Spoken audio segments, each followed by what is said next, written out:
Head matkajad, virtuaalmatkamise väljakutse on selleks aastaks lõppenud.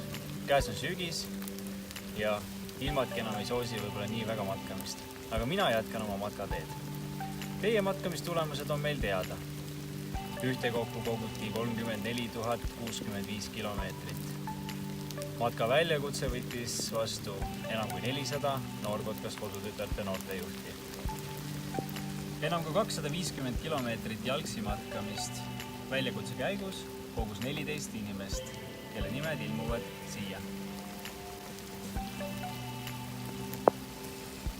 Virtuaalmatkal osalenud Noorkotkad kodutütred ja noortejuhid saavad oma meened kätte veel sellel aastal posti teel.